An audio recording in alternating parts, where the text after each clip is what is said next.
ממשיכים כאן בקשת 12 לנסות לסייע לאלו שהקדישו הרבה מאוד זמן בחודשים האחרונים כדי לשמור עלינו, על המדינה, ועכשיו מנסים לשקם את החיים האישיים שלהם, את העסקים שלהם. הבוקר איתנו דניאל זנדני, ששוחרר לא מזמן מחטיבת הקומנדו. בוקר טוב, מה העניינים? בוקר טוב. שאל אותך בקצרה, אני מניח 7 באוקטובר, אתה ישר מזנק. בדיוק. כמה ימים? עד 15 לינואר.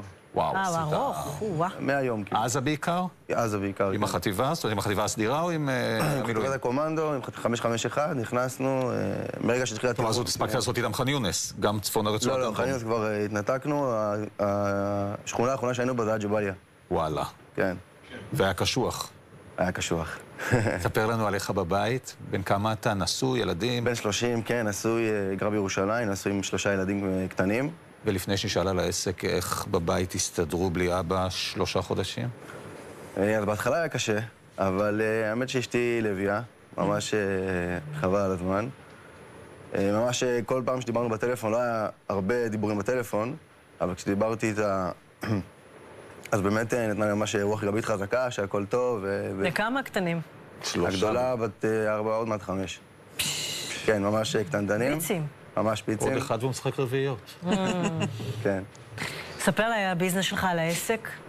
העסק שלי באמת זה ליווי משפחות ואנשים בכל מה שקשור למשכנתה. אתה יועץ משכנתה? אני יועץ משכנתה, כן. יועץ משכנתאות, מלווה אנשים לפני שהם קונים את הנכס.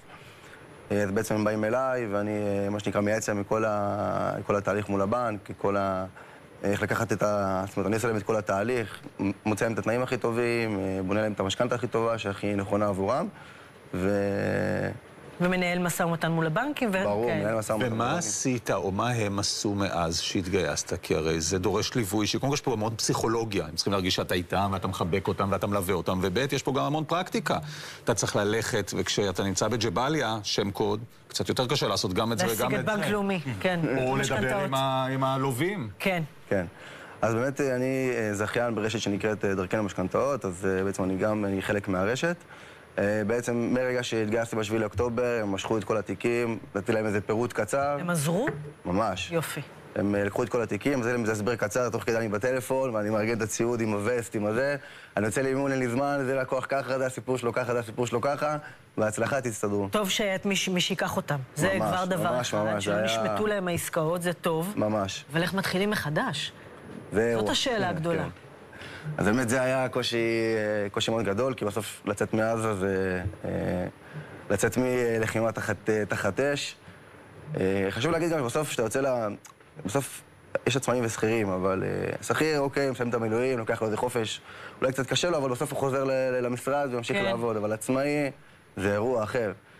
זה כמעט לבנות מאפס, במידה מסוימת. בדיוק, זה ממש ככה, זה ממש כמעט לבנות מאפס. כל הלקוחות שכבר התחילו את התהליך כבר נגמרו, הרשת לקחה אותם, סבבה. ובעצם מוצא את עצמי שאני ב-15 לינואר. ריק.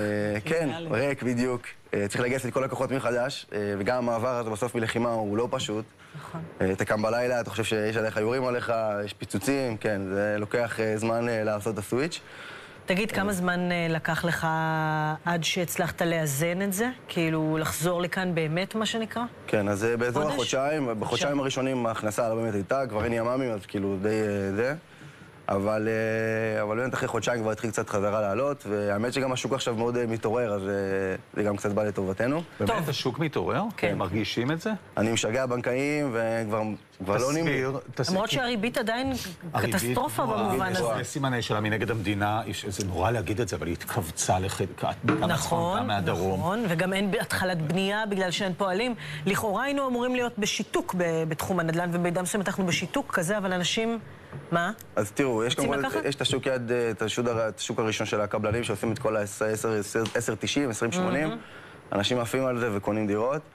והביקושים פה חזרו, ואנשים חזרו לקנות. הקבלנים לוקחים סיכונים, אגב. כן, חבל על הזמן. לוקחים סיכונים, חבל על הזמן. 10.90, כי הם לא יודעים מי עליהם פועלים, והם לא יודעים אם הם עמדו בזמני מסירה, מלחמה וכולי, חתיכת אירוע. הם טוענים בינתיים שלפי הדוחות של חברות נדל"ן, הם טוענים שהם יעמדו במסירות, הם לא מדווחים על איחורים בכלל. כן, כן, הם אומרים שכן. בוא נראה איך. טוב, יש לנו את הטלפון שלו. אנחנו רוצים לשלוח עליך ביזנס ופרנסה. מי שרוצה לקחת משכנתה ומחפש יועץ משכנתאות. סיירת הקומנדו של המשכנתה, חברים, בדיוק. הנה, הטלפון של דניאל, תתקשרו אליו. הנה על המסך 054, ראוי, 981-09-89. תודה, תודה רבה. דניאל. תודה רבה. תודה. טוב, הנה